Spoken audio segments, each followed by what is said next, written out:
Hello, hello, hello. Welcome back to the show. Welcome back to the podcast. This is The Civil Point with none other than your host, moi, Eriana Dieva. And we are back with a brand new episode here tonight as we discuss more insane incompetence and delusions that could become reality when it comes to this administration, when it comes to Trump's administration. So we're going to get into it tonight because I want to focus on something really big with really big implications when it comes to the 2028 election.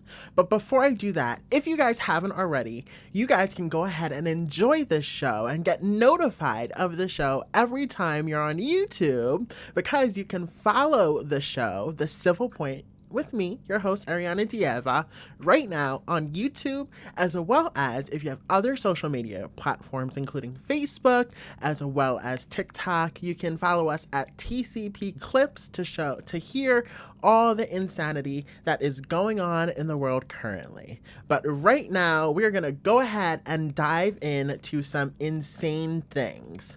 One thing I want to dive into today is going to be an interview that I feel has had not enough publicity and attention as it should. It is scary. It is disheartening. It is eerie. It is foreshadowing, foretelling, and obviously a plan in play for Trump to become president and continue his presidency, I should say, in a consecutive term into his third term. Steve Bannon, who is a former executive White House chief strategist. And this interview becomes very eerie when you hear how he's speaking, when you hear what he's saying, and what the intentions are behind Donald Trump becoming president for a third term consecutively for a second in 2028.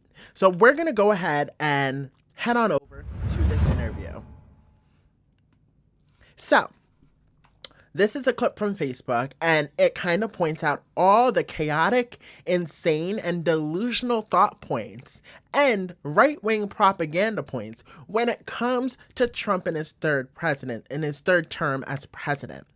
As we all know, Trump is not going to be another term in presidency. We all know that. It's not supposed to happen like that. We all know that Trump is supposed to accept and transition peacefully like he is supposed to do and was supposed to do in 2020. But we know that's not the plan. So let's go ahead and go into Steve Bannon here and see what he has to say. And why this is so scary is because Steve Bannon is a close White House advisor to Trump, a close personal friend to Trump. So you don't think that this man knows everything Trump is going to be doing, the plans? I mean, he is a chief strategist. Let's go ahead and take a look.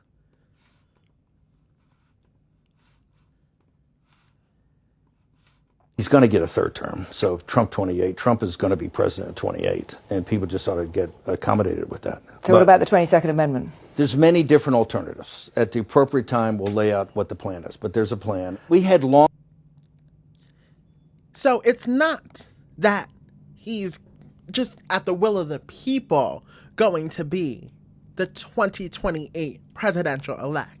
Not by a popular vote, not by the electoral vote. No, not by the 22nd Amendment that should stop him. No, Steve Bannon is saying there is a plan in place to have Trump serve a third term. And that plan in place isn't by the will of the American people. It's by the destruction of the American people on American soil. How many times has Trump said, or, humorly joked about that, oh, there can't be a change of power if there's a war going on?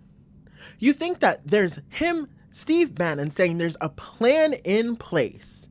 If there's a plan in place that is at the detriment, harm, and death of American people, these motherfuckers need to be held accountable prior to this absurd plan that Steve Bannon is talking about that is in play to have Trump serve a third term.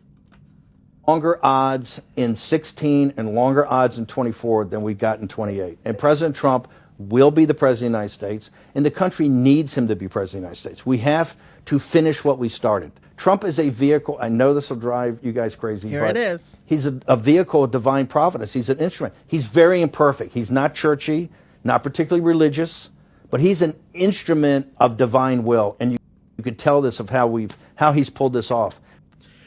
Do you not see the sickness in these people's head that have voted for Trump, that are embedded in this cult of MAGA?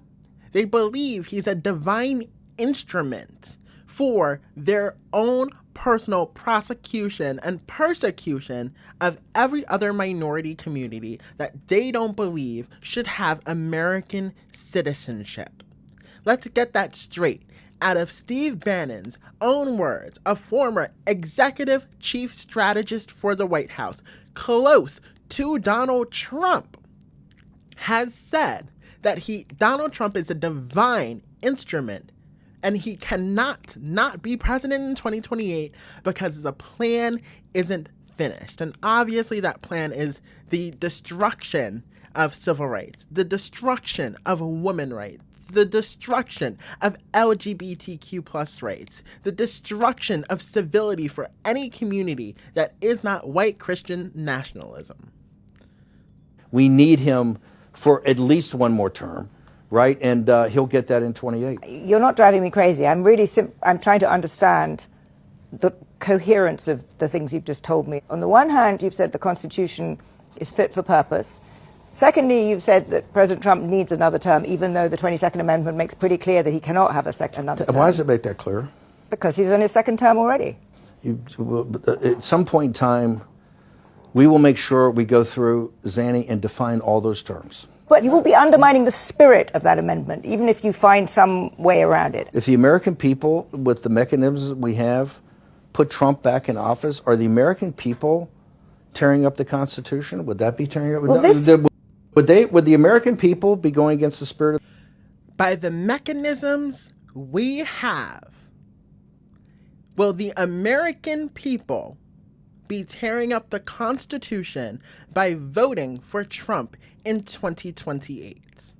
We already know Trump has alluded to the fact that he has had those machines rigged in the 2024 election. Allegedly, he has alluded to that fact. Now, you don't think with the power they centrally have right now and the abuse of power that this executive branch and administration has shown, with the corruptness that they don't have access to then fraudulently vote him back into office come 2028, even though he's ineligible to serve a third term? Trump and Bannon right here is saying it very clearly. There is a plan. He will be president because the actual vendetta of this illegitimate persecution of white Christian men is not finished yet, because they have a vendetta against American citizens who do not look like them. The Constitution, ma'am? I think yes, actually, because I think what you will end up with is a populist justification for a quasi-dictatorship. That's not true at all. That's what it sounds like. Trump is a dictatorship. Did you just see the compromises he had to make on the big, beautiful bill? You see the compromises he has to do on everything, on accommodating Zelensky, on what President Trump... President Trump is nothing but a series of negotiations to kind of keep this thing... Horrible negotiations, by the way. Rolling forward, where he's having trade-offs all the time. Steve, you've just spent the last 20 minutes telling me we have to smash the other side. There's no room for debate. There's no room for compromise. We must smash them. And now you're telling me this is a negotiation. I mean, that's... No. I think that's why it seems to me some kind of tension there. The only way... At first, he said there's no room for discussion in regards to Trump being president in 2028. It is going to happen, and there's no room for anyone to dissent from that.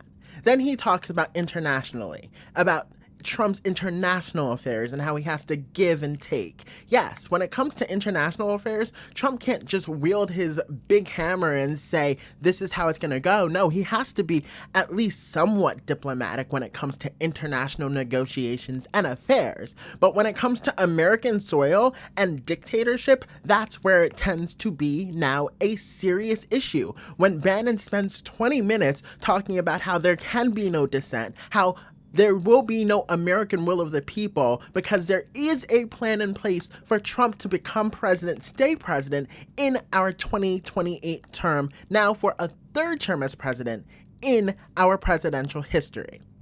You literally just said for 20 minutes that the American people have no choice. He's going to be president because you guys are not finished with the mechanism that he provides for you to implement this sick ideological plan of Project 2025 that centralizes the government, creates a fascist government and a fascist dictatorship in our American soil. So let's get it really clear here. Yes, Trump has to be somewhat diplomatic when it comes to international affairs, but when it comes to homegrown soil that he is the president of, that he's trying to alter to a dictatorship, it tends to get a little dicey and a little bit different because he's wielding his abuse of power against the American people if he creates this false sense of insecurity when it comes to American human beings in the term of 2028 to then retain his presidency and stay in power. That is what I call treason. President Trump wins in 2028 and continues to stay in office is by the will of the American people, okay? And the will of the American people is what the Constitution embodies. And so I think we're going to be in good hands there. We need to finish what we started. We need to finish what we started. That is a clear shot because these people, MAGA does not believe that Americans come in every shape, every color, every creed. These maggots don't believe that, and we know that for a fact that they don't believe that. So when they say Americans, they know they're talking about a select group of white Christian nationalist men that represent America in their eyes, not the true America, which is represented by every color, every religion, and every gender, and every person when it comes to the pursuit of happiness, life, and liberty on American soil. They want to go into these discussions with an originalist point of view when it comes to when they made the Constitution. Well, maybe they didn't really make it for black people and brown people and women. They made it for the people who started to build this country in regards to wiping out the American Native Indians with diseases. That's who they meant to protect with the Constitution, and this is what Steve Bannon, Donald Trump, the MAGA movement represents, an originalist view that does not include any demographic that doesn't include white men. So that's why I want to be very specific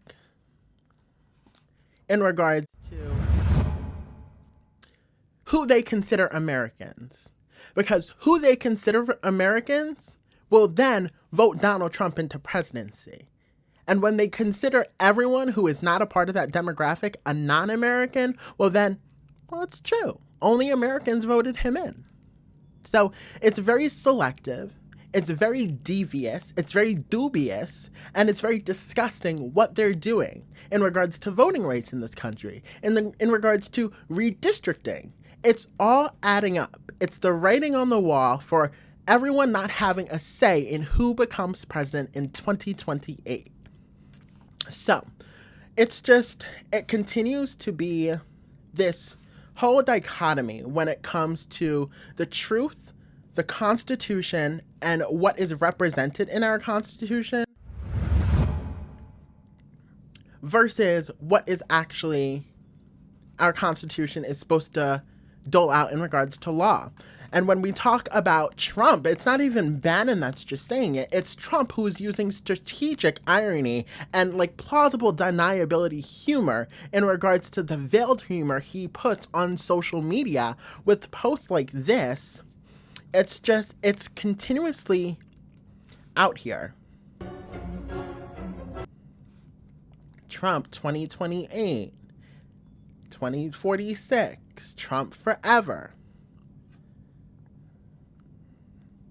He's literally normalizing a third term, gauging public perception. And then on top of gauging that public perception, he's just ingraining the thought and the normalization of him becoming president or staying president in the term of 2028.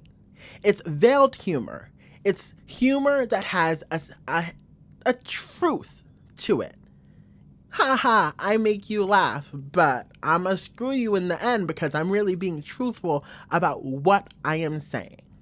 So when it comes to Trump, when it comes to Steve Bannon, this is exactly what they're all saying. But I want to turn to another section in regards to this Steve Bannon interview. And it touches on the great white replacement theory, which has infested the maggot movement, which has infested young white men to believe that they have been persecuted, that they have been wronged or offended or had jobs stolen from them because of DEI, have had opportunities taken from them, that they are the victims. This great white replacement theory has created this victimhood mentality when it comes to this movement of MAGA. It's always come back to the little guy. This is the fourth turning. The strength of the populist nationalist MAGA movement in this country is we're anti-fragile. We're resilient. You can give us your best shot. You can put us in prison. You can take our credit cards away. You can debank us. You can deplatform us. You can have all the tech stuff that happen. We can't be beaten if we don't quit. And if that takes hot rhetoric, you ain't seen nothing yet, because we're now getting into the middle of this fight, and we're never gonna kowtow to these people. We're never gonna get on our knees to these people. We're never gonna apologize. We're never gonna say we're sorry. All we care about is victory begets victory begets victory, and we know that we're ascendant and they're in decline. So Steve. And this is why I say MAGA and the elites in MAGA are very scary.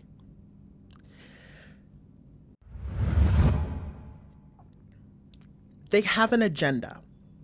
And with people that have blinders on, that have an agenda, it does not matter the destruction they cause to any other person, any other identity, any other religion.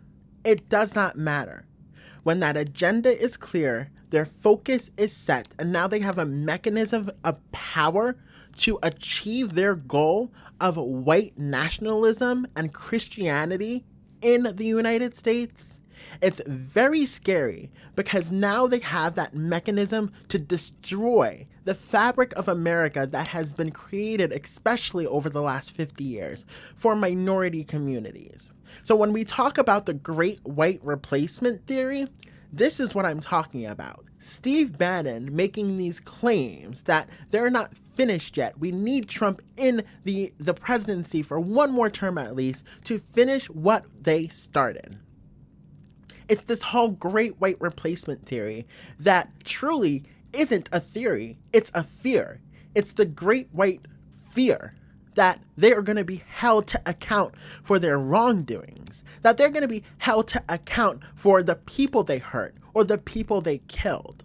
It's not about this whole, oh my God, people are going to replace the demographics of white people. Just because other demographics are growing in numbers does not displace you in the United States, especially because you're such a large demographic when it comes to the white people.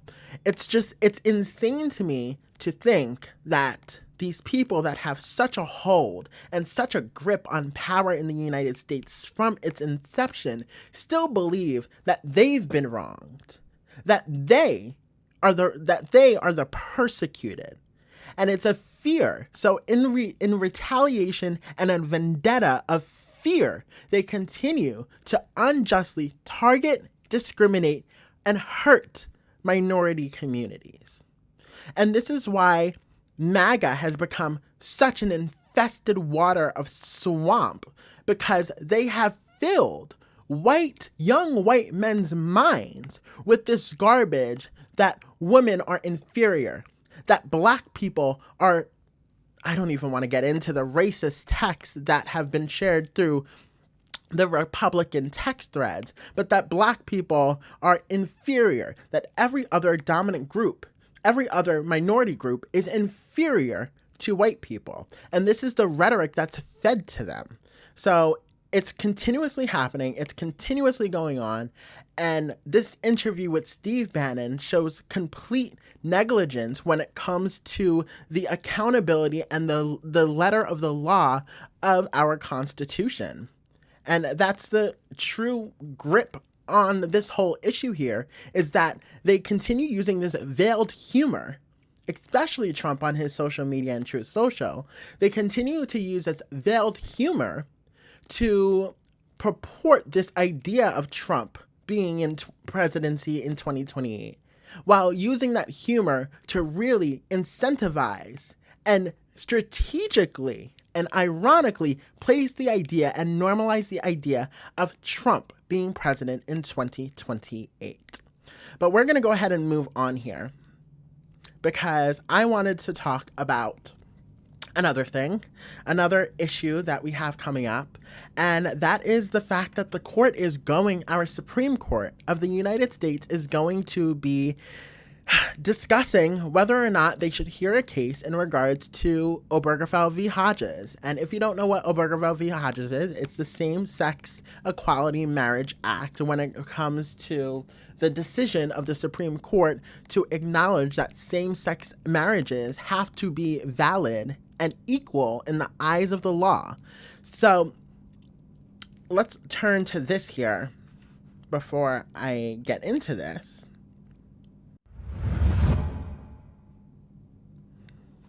So on November 7th, the Supreme Court, this isn't about hearings or arguments or anything like that. They are just going to be discussing whether or not they should hear a case in regards to Kim Davis, who obviously wants this same-sex marriage precedent to be overturned. They're going to hear and discuss whether or not they should hear this argument. And obviously we know that the Supreme Court is extremely conservative. So and we already said the track record and the trajectory is to roll back civil rights and human rights to literally before the 1860s, probably, to be honest. So when it comes to this, I want to go back and revisit something that I said back in early September. In early September, there was a news source that broke about Justice Clarence Thomas. And we all know how conservative Justice Clarence Thomas is. We all know what a sellout to the Black community and minority communities Justice Clarence Thomas is. And Justice Clarence Thomas, I'm going to pull up the article that I revisited back in September of 2025. But Justice Clarence Thomas literally said that precedent is not gospel. This is dangerous words by a Supreme Court justice, especially when it comes to civil rights and civil liberties. This man, this burnt Muppet-looking mother, decides our rights. He decides court cases that can affect the rights of every human being in the United States. And now what's on the docket is the destruction of same-sex marriage. Now, who knows? When it comes to their decision, if they decide same-sex marriage is no longer legal in the United States, who knows? Is it going to be illegal where going forward no marriages can exist in regards to same-sex marriage?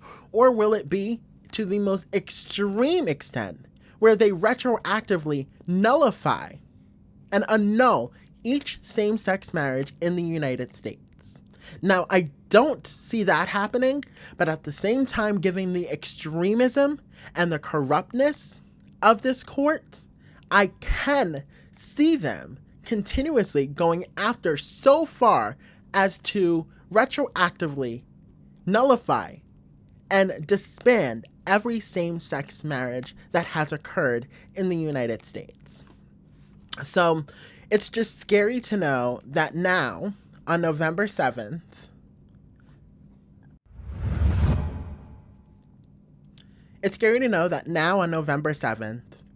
they are going to have a discussion in regards to hearing Kim Davis's case, in regards to hearing the banning of same-sex marriage and making it illegal in the United States. It's only been legal for 10 years.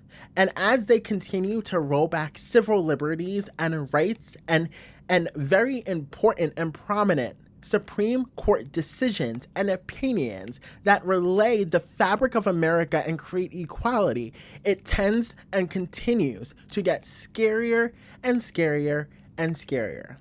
They rolled back Roe v. Wade, returned it to the states, and now women are having extreme healthcare issues when it comes to getting abortions, to where states are now trying to track women who go outside of their states for abortions to then sue them for having that abortion and sue the doctor on top of that.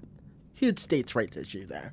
But it continues, and it's like, if it doesn't stop at Roe v. Wade, it's not going to stop at Obergefell v. Hodges. It's probably not going to stop until they get to, Brown versus Board of Education, where it desegregated schools. So it continues to have a snowball of effect, and it doesn't seem like we are able to stop it as an American public who see what the destruction of civil liberties that are happening. And yet, we're standing here because we have to go to work every day.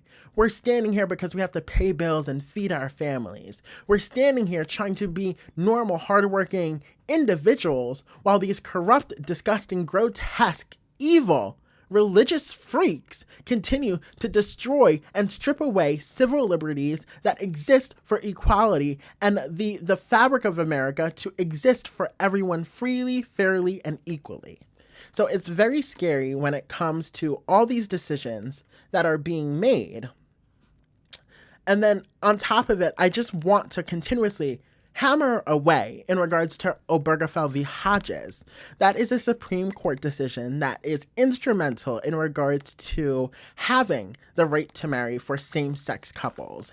It's essentially giving same-sex couples the legality of being noticed and verified legally through law that your marriage exists. And no legal entity or state entity or federal entity can strip you away of that right to marry, of that right to be verified. What the complete manipulation of this opinion and precedent is that religious people think that churches are being forced to marry gay people. And that is simply untrue when it comes to Obergefell v. Hodges. Obergefell v. Hodges does not force churches to marry gay people. It forces state and federal entities to recognize same-sex marriages for legal purposes. It does not force churches to marry gay people. It does not infringe on your right to refuse to marry gay people. It continuously separates, as we should, separate church and state, legal and mumbo jumbo. Okay? That's what Obergefell v. Hodges does. So when it comes to now this decision on whether they're going to hear arguments in regards to Obergefell v. Hodges, it's just like, all right, they're coming after Roe v. Wade. They're coming after abortion and women's health care. They're coming after gay rights and gay rights to marry and exist together. Then they're going to come after segregation, and they're rolling our time clock back until no one has rights in the United States. So right now, it's not about gay people versus straight people. It's not about black people versus police. It's not about black people versus white people. It's not about ICE versus Mexicans. It's not about illegal immigrants versus American citizens. And it's never been about that. They continue, and the elites and the powerful in our government continue to have these rhetorics down your throat to distract you from the issue that who is making these policies? Who is creating these two dichotomy of worlds to exist for you guys to fight? It is the powerful, it is the elite, it is our government. So let's make it very clear. Make it very clear that our government is the issue. Our government and their officials are not being held to account. So they have to distract you from targeting them. That's what it is.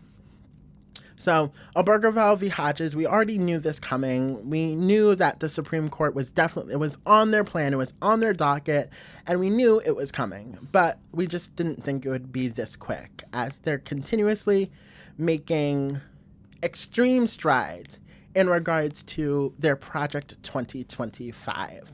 But what I also wanted to talk about today is Trump's explosion on Truth Social. He is so pissed that people and countries are criticizing him, oh my God, on the tariffs. On the tariffs. It's a huge issue for Donald Trump. So let's go ahead and pop this up here. He had a whole meltdown on Truth Social that people were criticizing, or countries, Canada was criticizing his tariff. So let's go ahead and read this here. Canada was caught red-handed putting up a fraudulent advertisement on Ronald Reagan's speech on tariffs. The Reagan Foundation said they created an ad campaign using selective audio and video of President Ronald Reagan. The ad misrepresents the presidential radio address and did not seek or nor receive permission to use the remarks. The Ronald Reagan Presidential Foundation and Institute is reviewing its legal options in this matter. The sole purpose of this fraud, something he knows too well about, was Canada's hope that the United States Supreme Court will come to their rescue on tariffs that they have used to hurt us and the United States for years. Now the United States is able to defend itself. I'm not going to go into this because it's just series of fraud allegations, but it's Trump once again upset that people are spitting out actual facts about how his tariffs in the long run will be detrimental not only to America, America's people, but our relationships to other countries, like throughout the world. Our trading components will be destroyed. Our trust components with other countries will be destroyed because of his tariffs. And now, isn't it funny? I just want to say this. Isn't it funny when we talk about, the whole gender war and gender political narrative, that Kamala would have been a little bit too emotional to be in that presidency seat, to be in that White House and run this country. Yet we have a big fat baby in Trump getting butthurt and upset and offended by an ad from Canada that criticizes his tariffs. And he decides, because he's offended that his policies are being exposed for the fraudulent nature they are, he goes and says, I'm going to place more tariffs on Canada. Isn't that giving a little bit too much of PMS for Donald Trump himself? Isn't that giving a little bit too much of emotional instability for Donald Trump? And yet Kamala would have been too emotional to run the country. Yet we have a 500-pound baby running our country. It's called gender. It's called gender. It's called gender when it comes to these dynamics. And it's just annoying because it's always a gender political narrative that has to be placed where women would not be enough to run for president, to be in the presidency, because they're too emotional. Yet we have Donald Trump here being offended by an ad from another country. So when we talk about this ad, I wanted to pull it up because I wanted to play it. I don't know if it's going to get me taken down, but it is what it is. I wanted to play it because I wanted clarity when it comes to this ad. Where is the ad? Where's the ad? Where'd it go? Oh, here we go. When someone says, let's impose tariffs on foreign imports, it looks like they're doing the patriotic thing by protecting American products and jobs. And sometimes for a short while it works, but only for a short time. But over the long run, such trade barriers hurt every American worker and consumer. High tariffs inevitably lead to retaliation by foreign countries and the triggering of fierce trade wars. Then the worst happens. Markets shrink and collapse, businesses and industries shut down, and millions of people lose their jobs. Throughout the world, there's a growing realization that the way to prosperity for all nations is rejecting protectionist legislation and promoting fair and free competition. America's jobs and growth are at stake.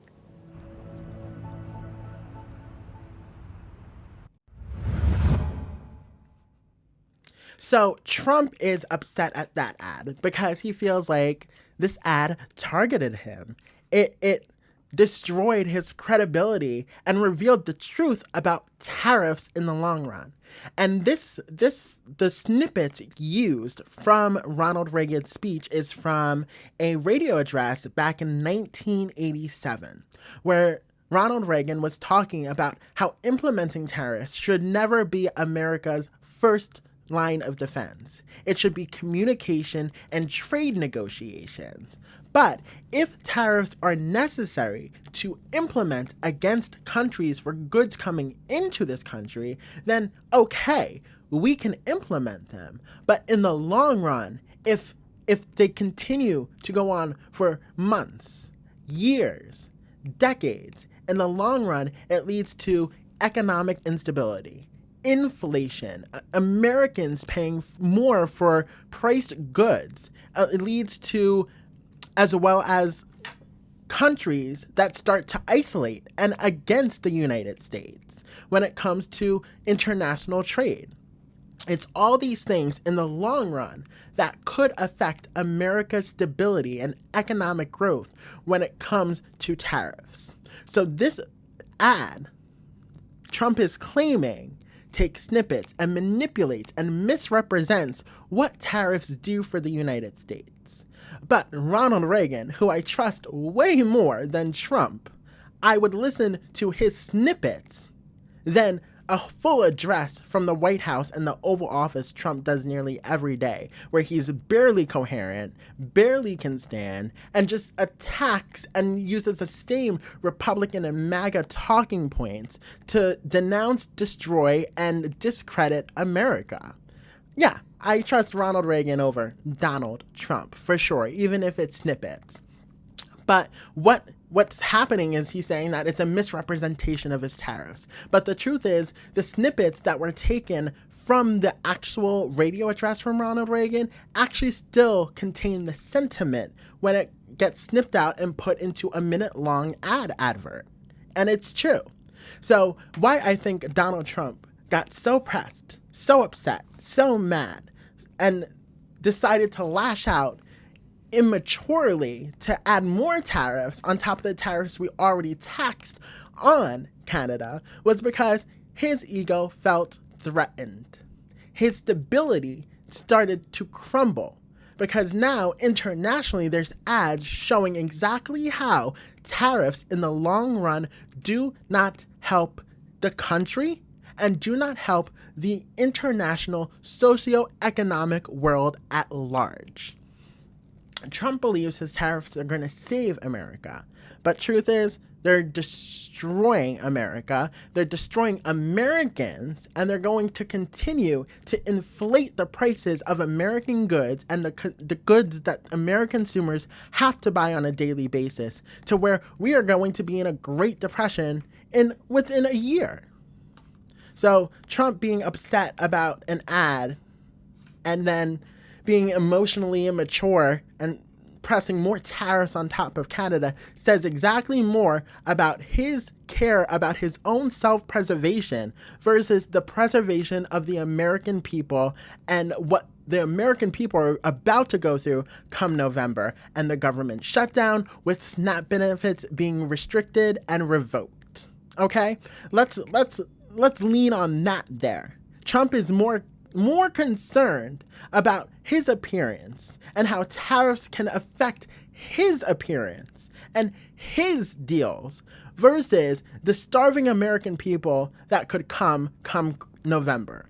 He's worried about making sure Canada pays for its misstep in misrepresenting the tariffs versus trying to fix our government shutdown to ensure that kids and women and families don't go hungry. So in regards to the government shutdown, I did want to tackle this as well here. Let me just pull this up. The government shutdown happened, I believe, 24 days ago now. And it has not been reopened, obviously, thanks to Magic Mike Johnson with the blush all over his cheeks. Definitely a closeted one. But he continues to perpetuate and spout these lies about the shutdown and how it's a Democratic shutdown. But let's all talk about the reality of it. It's a Democrat shutdown hoax, because this falls on the Republicans. And right now, the Republicans in office are squirming at the fact that the people are starting to realize it. And when people become hungry come November, when SNAP benefits don't get accessed into their account to feed their families, people will understand that this is a Republican shutdown, not a Democrat shutdown. And the nefarious nature of this shutdown is that it's about money and lining the pockets of Donald Trump and people who are in the swamp next to him. Okay? Democrats continue to argue that we will not open this government unless the Republicans agree to cap the subsidies and extend the subsidies for healthcare so healthcare prices and premiums do not rise for American citizens going into the next year.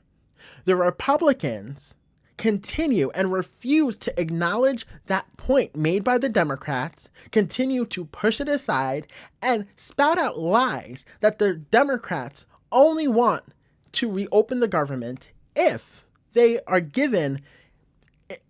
able to be given illegal aliens health care and transgender surgeries for everyone.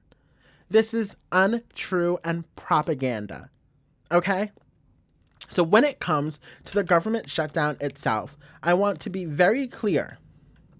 It is not a Democrat shutdown. It is a moral failure from the Republican Party, who look to line their pockets by increasing the healthcare prices and drug prices for Americans in need. Now, I just want to talk about the irony here, because a few weeks ago, I did a segment in regards to Donald Trump brokering a deal with Pfizer. And this deal allows Pfizer to import drugs into the United States. And those tariffs on those drugs would be repealed or stalled. But in regards to this brokered deal, Pfizer has to import their drugs at a minimum price. And now, what do we know? TrumpRx is going to be up and running very soon. This insurance fraud scheme by Trump is going to be up and running.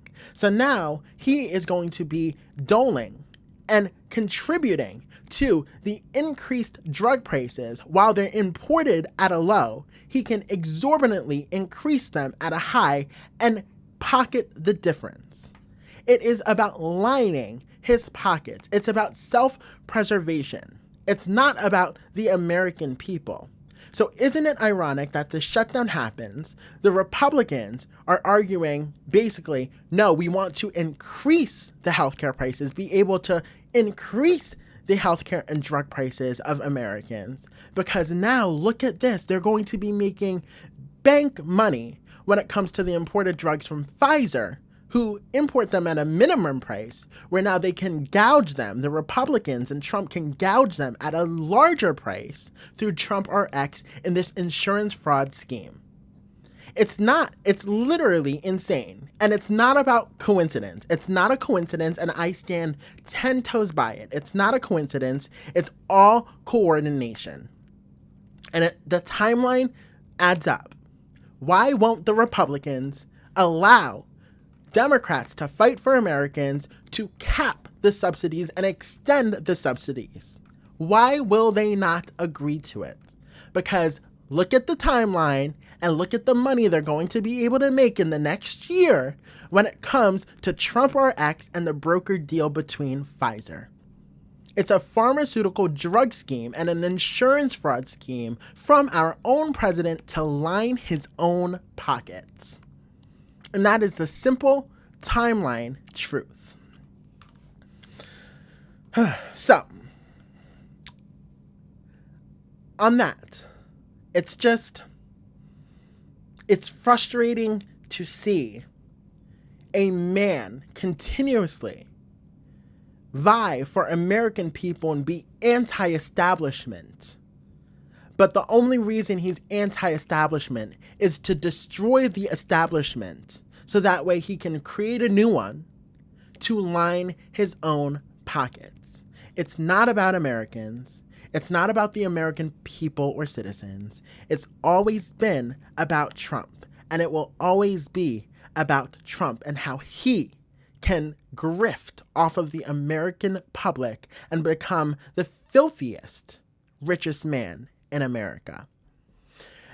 Anyway, guys, this is the end of this episode of the Civil Point with your host, Eriana Dieva.